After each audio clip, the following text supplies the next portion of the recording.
মৃত্যুর পর দুনিয়ার মানুষের কথা কি মনে পড়ে? উত্তর অথবা পশ্চিম দিকে পা রেখে ঘুমানো কি ঠিক হবে নাকি গুনাহ হবে? আত্মহত্যা মহাপাপ, সেক্ষেত্রে আল্লাহর কাছে নিজের মৃত্যুর জন্য কি দোয়া করতে পারবো? স্বামী স্ত্রীর মধ্যে ভালোবাসা বৃদ্ধির উপায় কি? তাহাজ্জুদের সালাত আওয়াজ করে কেরাত পড়া যাবে কিনা? আমি কিভাবে আল্লাহর প্রিয় বান্দা হতে পারি? মসজিদে বা কোনো জায়গায় কোন লোক যদি নামাজরত থাকেন, তার কতটুকু সামনে দিয়ে যাওয়া উচিত? অনেক আগে ঝগড়ার সময় স্বামী তার স্ত্রীকে তালাক দিয়েছে কি না, এটি কারোর মনে নেই, এক্ষেত্রে তাদের করণীয় কি? নামাজের সময় হয়ে গেলে আজান না হলেও কি নামাজ আদায় করা যাবে কিনা? মৃত ব্যক্তি যে ঘরে মারা যায়, ওই ঘরে সারা রাত বাতি দিয়ে কেউ না কেউ থাকতে হবে, 40 দিন সেই ঘরে খালি রাখতে নেই, এ কথাটা কতটুকু সত্য? ঘুমের সময় কপালে হাত দিয়ে ঘুমালে নাকি সমস্যা হয়, এটা সম্পর্কে জানতে চাই। চলুন তাহলে আর বিলম্ব না করে আমরা মূল পর্বে প্রবেশ করি এবং আপনাদের যে সমস্ত প্রশ্ন আমাদের কাছে ইতিমধ্যে চলে এসেছে সেগুলোর উত্তর আমরা দেওয়ার চেষ্টা করি। আব্দুল হাকিম লিখেছেন, ঘুমের সময় কপালে হাত দিয়ে ঘুমালে নাকি সমস্যা হয়, এটা সম্পর্কে জানতে চাই সে। না, ঘুমের সময় কপালে হাত দিয়ে ঘুমালে কোনো সমস্যা হয় এরকম কোনো কথা সঠিক নয়। আমরা অনেকে মনে করি যে কপালে হাত দিয়ে ঘুমালে বোধ হয় তার দুঃখ দুর্গতি আসে ইত্যাদি ইত্যাদি, এগুলো আমাদের নিছক ধারণা এবং ধারণা প্রসূত কথা, এগুলোর কোনো ভিত্তি কোনো হাদিস দ্বারা প্রমাণিত নয়। বিধায় মাথায় বা কপালে কেউ হাত দিয়ে যদি ঘুমাতে চান সেটি তার জন্য জায়েজ, এটি না জায়েজ বা নিষিদ্ধ কোনো বিষয় নয়। আদি বিআরি থেকে আপনি লিখেছেন, নামাজের সময় হয়ে গেলে আজান না হলেও কি নামাজ আদায় করা যাবে কিনা? যাবে। আজান না হলেও ওয়াক্ত যদি হয়ে যায় তাহলে আপনি নামাজ পড়তে পারেন। মমিতা জাহান লিখেছেন, মৃত ব্যক্তি যে ঘরে মারা যায়, ওই ঘরে সারা রাত বাতি দিয়ে কেউ না কেউ থাকতে হবে, 40 দিন সেই ঘরে খালি রাখতে নেই, এ কথাটা কতটুকু সত্য? এটা সম্পূর্ণ ভুল কথা এবং এ জাতীয় অনেক বিষয় হিন্দুদের অনেক ধর্ম বিশ্বাস থেকে আমাদের মধ্যে এসেছে, সে বিষয়ে আমাদেরকে সতর্ক থাকতে হবে।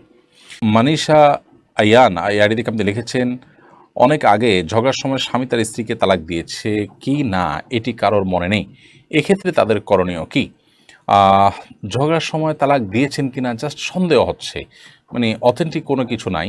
যদি এরকম হয় তাহলে সেক্ষেত্রে এই সংশয়ের কোনো ভ্যালু নাই বা এটার কোনো ভিত্তি নাই এবং তাদের মধ্যে বৈবাহিক সম্পর্ক আছে, এটা ধরতে হবে।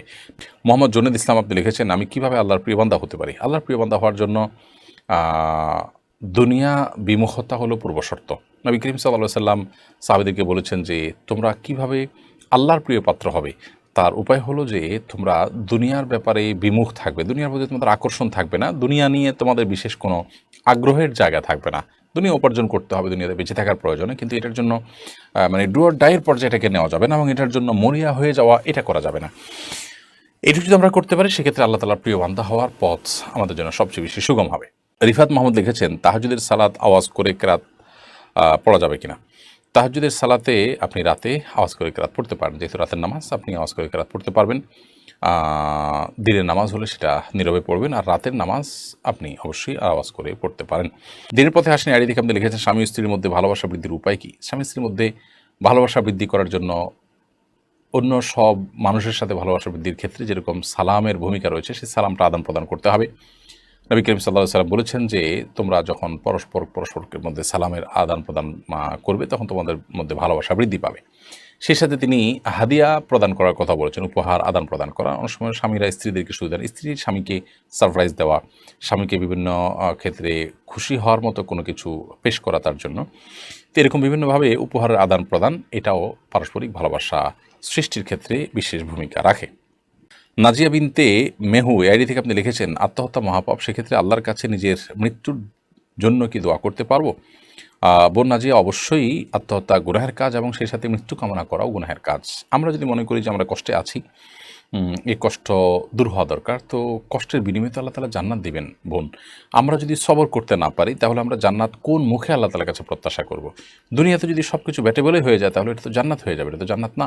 বিধায় আমাদেরকে সবর করতে হবে, ধৈর্য ধারণ করতে হবে, আল্লাহ তাআলার কাছে ধৈর্য ধারণের জন্য দোয়া করতে হবে, প্রয়োজনে কাউন্সিলিংয়ের শরণাপন্ন হতে হবে, ভালো কোনো আলিমের, ভালো কোনো মানুষের, তাহলে সেটি আমাদেরকে সহায়তা করতে পারে ধৈর্য ধারণ করার ক্ষেত্রে। এরপরে সাজ্জাদ সালেহ আপনি লিখেছেন, মসজিদে বা কোনো জায়গায় কোন লোক যদি নামাজরত থাকেন তার কতটুকু সামনে দিয়ে যাওয়া উচিত?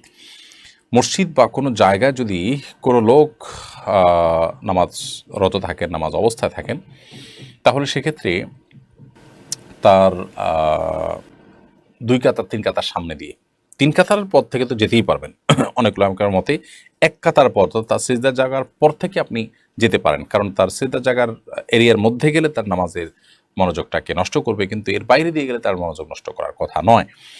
তো এই মতটি রয়েছে, তবে এর বাইরে আরেক অন্যান্য ওলামাদের মত হলো 3 কাতার।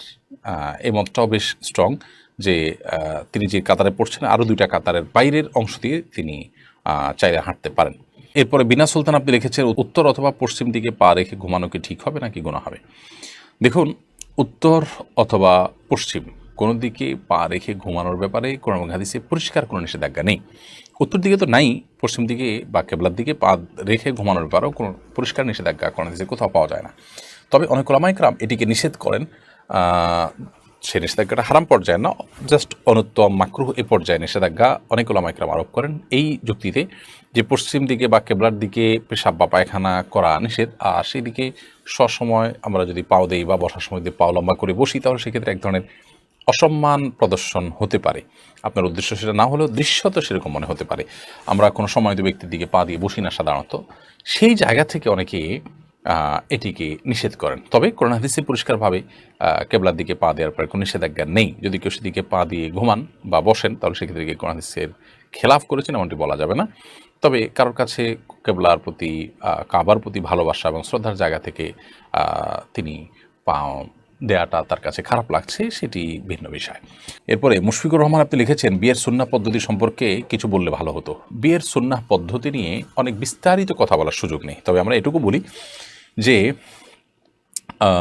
বিবাহ এটি সুন্দর এবং শরিয়া সম্মত পদ্ধতিতে সুন্নাহ সম্মত উপায়ে হওয়ার জন্য আমাদের কয়েকটা বিষয় লক্ষ্য রাখতে হবে। প্রথমত, পাত্রপাত্রী নির্বাচন করা হবে দিনদারিতা দেখে, তাকওয়া দেখে। দুনিয়া বা অন্য দিকগুলোকে প্রাধান্য না দিয়ে তাকওয়াকে প্রাধান্য দিয়েই পাত্রপাত্রী নির্বাচন করতে হবে। দ্বিতীয়ত, মহরের পরিমাণ থাকবে সহনীয় পর্যায়ে, শুধুমাত্র প্রদর্শনের জন্য বড় কোনো ফিগার না হেঁকে বাস্তবসম্মত এবং সহনীয় পর্যায়ে মহর ধার্য করা হবে। তৃতীয়ত, কোনো যৌতুক থাকবে না, এমনকি মেয়ের বাবার বাড়িতে শত শত মানুষ গিয়ে খাওয়ার যে কালচার আছে সেই কালচারটাও থাকবে না। চতুর্থত, বিবাহকে কেন্দ্র করে যত প্রকার অনাচার হয়ে থাকে আমাদের সমাজে, গান বাজনা, হাই ভলিউমে ডেক্সেট বাজানো এবং আপনার নারী পুরুষ ঢলাঢলি মেশামেশি, পর্দাহীনতা, বেলেল্লাপনা, এসব বিষয়গুলো থেকে মুক্ত থাকা। এভাবে যদি আমরা বিয়েটাকে সম্পাদন করতে পারি, ইনশাআল্লাহ বিদিনে সেটি সুন্নাহসম্মত বিয়ে হবে এবং সুন্দর একটি বিয়ে হবে, যেটা আমাদের জীবনে বারাকা লাভের অন্যতম মাধ্যম হতে পারে। পিঙ্কি আক্তার আপনি লিখেছেন, মৃত্যুর পর দুনিয়ার মানুষের কথা কি মনে পড়ে? দেখুন, মৃত্যু পরবর্তী জগৎটিকে বলা হয় আলামুল গায়েব বা অদৃশ্যের জগৎ। সেই জগতে আমাদের অবস্থা কেমন হয়, কীরকম হবে, সে বিষয়ে কোরআন এবং হাদিসের বর্ণনার বাইরে আমরা ধারণা করে কিছুই বলতে পারি না।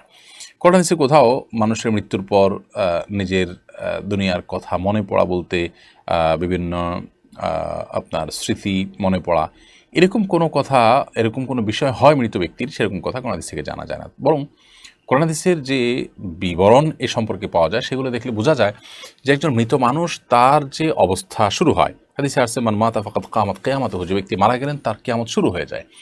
তো এরকম একটা পরিস্থিতিতে মানুষ পেছনের বিভিন্ন স্মৃতি চারণ করবে, তার বিভিন্ন স্মৃতি মনে পড়বে, সেটাকে তিনি স্মরণ করবেন। এরকম স্বাভাবিক কোনো অবস্থায় মানুষ থাকে না আসলে, যার কারণে মানুষ উদ্ভূত পরিস্থিতি নিয়েই খুব কষ্টে থাকেন।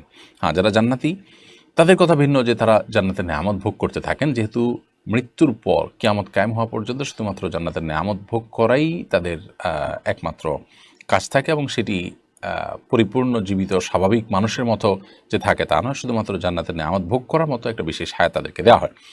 জাস্ট এইটুকু। অতএব এর বাইরে তাদের দুনিয়ার কথা মনে পড়ে, স্মরণ করেন, বা পেছনের কথাগুলোকে স্মরণ করে তারা তাদের ভালো লাগা মন্দ লাগা কাজ করে, এরকম কোনো কথা কোরআন হাদিস দ্বারা আমরা জানি না। বিধায় আলামুল গায়েবের দৃশ্যগুলোকে বা সেখানকার চিত্রগুলোকে আমরা ধারণা করে বলতে পারি না। এটি আল্লাহর উপরে ন্যস্ত করবো, আল্লাহ তাআলা ভালো জানেন। শেখ সোয়েব আপনি লিখেছেন, ফরজ গোসল হয়ে গেলে কি সাথে সাথে গোসল করা আবশ্যক নাকি বিলম্বের সুযোগ আছে? গোসল ফরজ হয়ে গেলে সাথে সাথে গোসল করা উত্তম যদি সে সুযোগ থাকে, তবে বিলম্ব করার সুযোগ আছে যদি গোসল ফরজ হওয়ার পর পরবর্তী যে নামাজের ওয়াক্ত, সেই নামাজের ওয়াক্ত বা যদি তার উপরে কোনো নামাজ বর্তায়, তাহলে এই নামাজের ওয়াক্ত শেষ হওয়ার আগ পর্যন্ত তিনি বিলম্ব করতে চান, তাহলে শেষ মুহূর্তে বা ওয়াক্ত শেষ হওয়ার আগে আগে গোসল করে নামাজ পড়ে ফেললেন, এতটুকু বিলম্ব করা জায়েজ আছে। তবে এক্ষেত্রেও গোসল ফরজ হয়ে গেলে যদি লম্বা সময় তিনি বিলম্ব করতে চান, এশার পরে গোসল ফরজ হয়ে গেল, ফজর আগ পর্যন্ত তিনি সুযোগ পাবেন গোসল করার, তাহলে সেক্ষেত্রে এই সময়টা তিনি গোসল না করে শেষের দিকে একসাথে ফজর ওয়াক্ত হলে তখন গোসল করতে চান, তাহলে অজু করে ঘুমানো বা অন্যান্য কাজ করাটা সুন্নাহ, এটা উত্তম। কিন্তু যদি কোনো কারণে ওযু নাও করেন, তাতে তিনি কবিরা গুনাহ করেছেন ব্যাপারটা এরকম না, সুন্নাতরও করেছেন, এটুকু বলা যাবে। নীরব শাকিল আপনি লিখেছেন আইডি থেকে, আমাদের পাশের গ্রামের একটা ছেলে আত্মহত্যা করেছে, এলাকাবাসী বলে তাকে জানাজা দেওয়া যাবে না এবং কাঁধে নেওয়া যাবে না, বিষয়ে ইসলাম কি বলে? এটি ভুল ধারণা যে জানাজা দেওয়া যাবে না আত্মহত্যাকারী ব্যক্তিকে, বরং আত্মহত্যাকারী ব্যক্তির জানাজা দিতে হবে তিনি যদি মুসলমান থেকে থাকেন। তবে তার জানাজা এলাকার ইমাম সাহেব না পড়িয়ে মুয়াজ্জিন সাহেব পড়বেন, মান্যগণ্য ব্যক্তিরা পড়বেন না, এটা আত্মহত্যার পরে মানুষকে নিরুৎসাহিত করবার প্রয়োজন। নবী সাল্লাল্লাহু আলাইহি ওয়াসাল্লামের সময় আত্মহত্যাকারী ব্যক্তির জানাজা তিনি পড়েননি, তবে জানাজা পড়তে অন্যদেরকে নির্দেশ করেছেন। অতএব আত্মহত্যাকারী ব্যক্তির জানাজা পড়া যাবে, তার জন্য দোয়া করা যাবে। আমরা অনেকে তাকে ঘৃণা করি এবং নিশ্চয়ই তার কর্মটা ঘৃণা করার মতো, তিনি অন্যায় কাজ করেছেন, কিন্তু তাই বলে তার জন্য দোয়া করা যাবে না এরকম না, বরং তার জন্য তো আরও বেশি করতে হবে, কারণ লোকটা অন্যায় করে গেছেন, আল্লাহ যেন তাকে মাফ করেন, আমি কি সেটা চাই না? আল্লাহর বান্দা, ইমানদার ছিলেন, ভুল করেছেন, আমি অবশ্যই আল্লাহর কাছে তার জন্য মাফ চাইব এবং দোয়া করব।